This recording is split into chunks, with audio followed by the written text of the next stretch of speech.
Welcome to another episode of Entrepreneurs at Fuego. We're documenting the journey of amazing entrepreneurs like Gloria Petersen from Global Protocol. I have a hard time just getting the words out. Global Protocol. I guess that's it. That's a little bit easier. I'm trying to say it too fast. Right.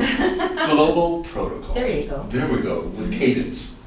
How are you, Gloria? I'm good. I'm good. I'm very honored for you to be here today. Thank you. Business etiquette. Let's talk about that. Okay.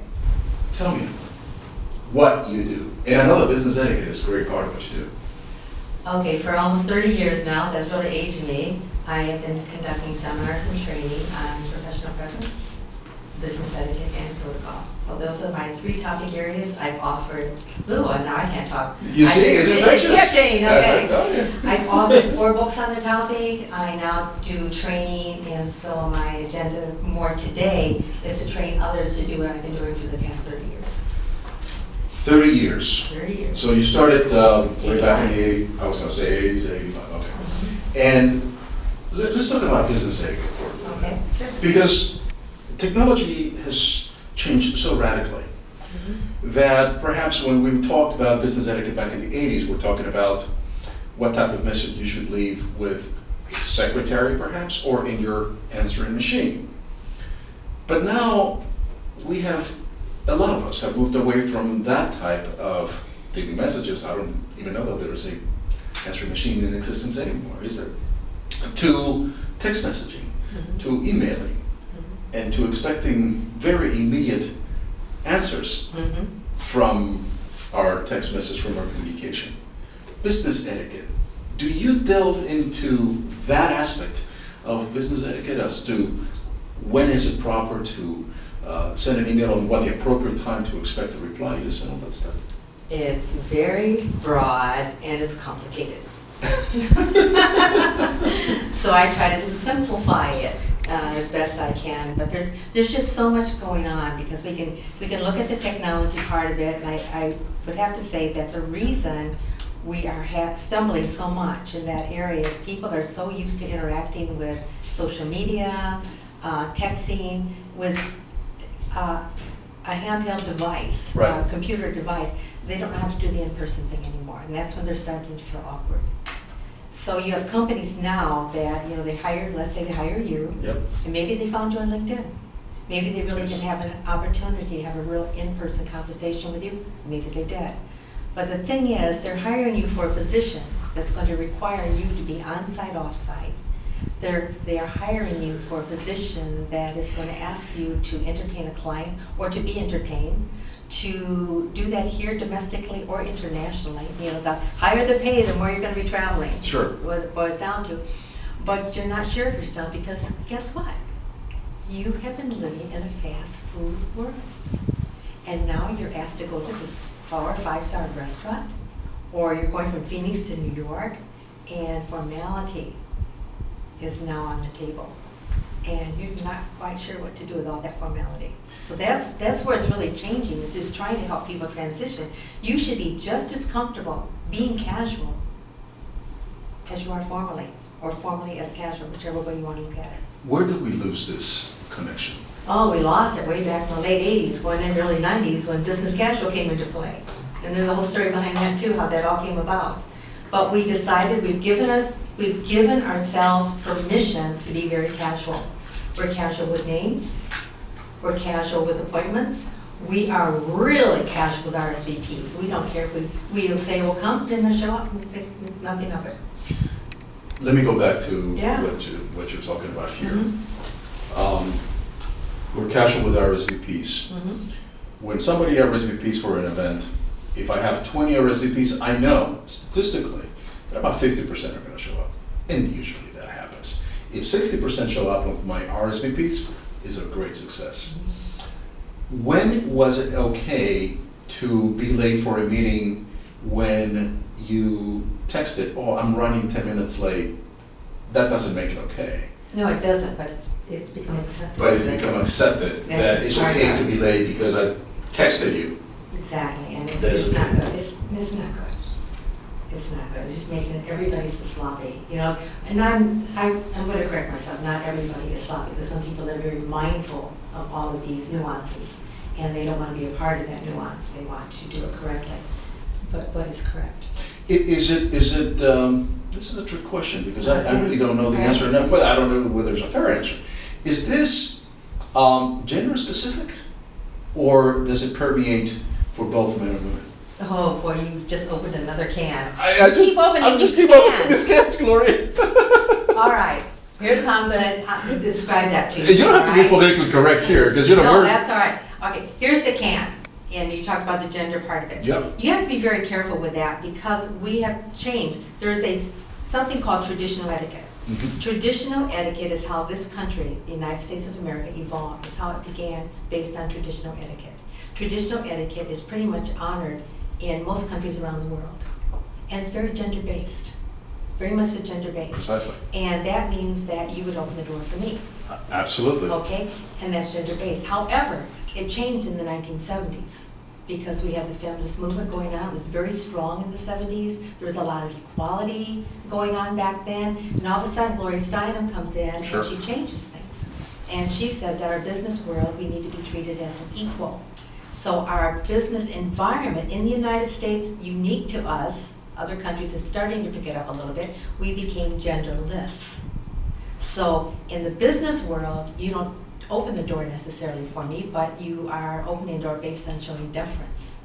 Now, if I'm your guest, it doesn't matter if I'm man or woman. If I'm your guest, you would open the door for me because I'm your guest, Sure. okay? Or if I outrank you, then, you would open the door for me because you show deference to rank. Or allow you to go first. Exactly, so it's really changed because in our environment, it's very genderless. It's more about showing deference to rank. Internationally, you have to be very careful with that because some countries are still on the gender page and they brought up in a very gendered environment. So what's the answer here? You kind of have to look at the environment you're going into and try to assess the people you're going to be interacting with and what their expectation might be, and then you have to bring forward to meet that expectation as best you can. Chivalry is not dead, as far as I am concerned. And I rather err on the side of opening the door for a lady and being respectful and always defer to that, even as if we're equals in the business world. It's only because that's the way that I was brought up. Yeah, but here's the problem.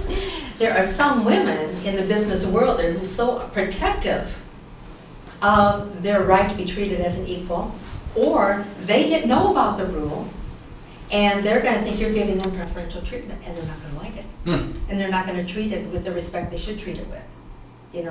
It doesn't matter. If somebody opens the door for me for whatever reason, I should just say thank you and accept the greeting, or accept a good gesture. Sure. But it's different right now. A funny story I'll share with you is Please. I'm from Chicago. So I moved here a few years ago, but there's a very popular radio announcer in Chicago, and he came from rural USA, all right, rural area of Illinois. And he was raised with traditional etiquette and good form and to be a gentleman and always open the door for women. Mm-hmm. He comes to Chicago and it was not happening. He would open a door for a woman and she said, I can get my own door. Or they'd almost shut it in his face. And he wanted to know what is going on. What happened to women? Right? So he heard about me. I was recommended to him. He asked me on the show. I asked you on my show because I want to know if I was right or wrong. I opened the door for women. Is that right or wrong? I said, well, it depends.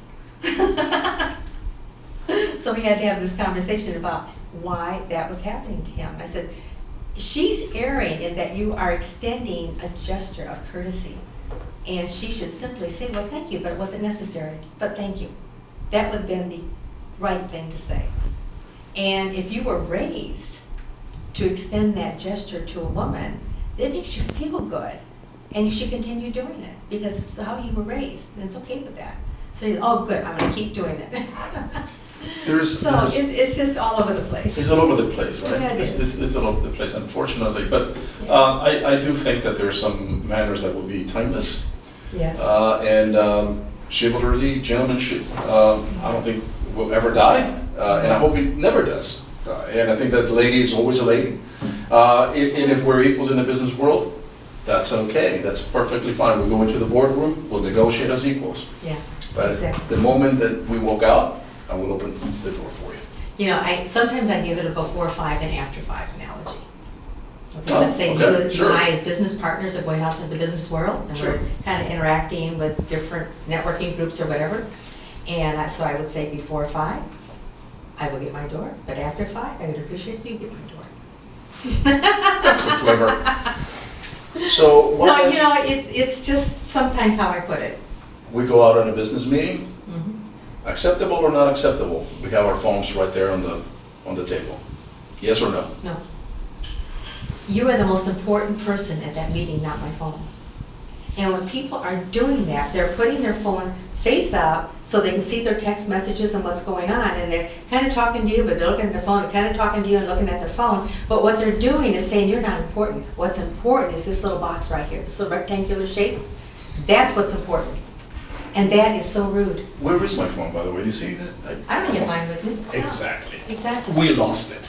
Because Yeah. I'm all about you and you're an amazing person and I really thank you for giving us this juice, this food for thought. Well, thank you for inviting me. Well, you're gonna have to come back. I mean, there's just, you know, because I have like 20,000 questions. I bet. Look, I'm very old school when it comes to treating people in general. And I do believe that we are continuing losing the type of business etiquette that you just described. And I think we're losing it to technology, unfortunately. And as younger parents are coming up in the world and kids are using more technology, I think that we're ignoring very, very basic, that's not only in the business environment, but also, you know, just in our households. When a lady walks in and she's gonna sit down, we all stand up. Yeah, there's another, that was, That's just that was on social media last week, by the way, what you just said about the same, and I thought, oh no, I'm gonna have to jump in on this conversation and get everybody set straight on why he did that.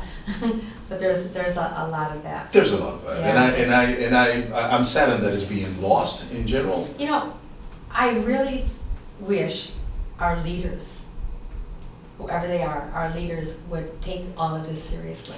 Because we're looking to leaders as the example to follow. Correct. And if our leaders aren't doing it and aren't being the example, then we're all gonna be lost. So we really need to take the leaders back to Etiquette 101 in a lot of cases. And you are a leader and you are leading this change, and I know that for a fact. Mhm. And with that, we're out.